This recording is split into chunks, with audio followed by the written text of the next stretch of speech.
So there. Where's that? Oh, you have to push it down.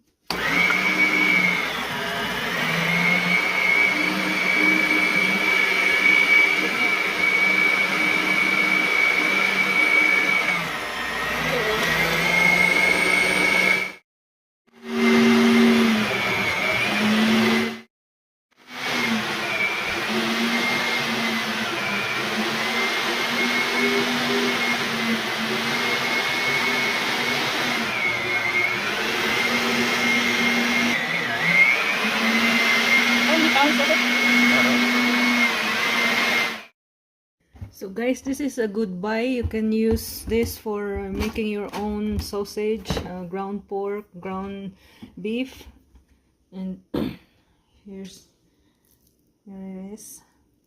We can make our own sausage.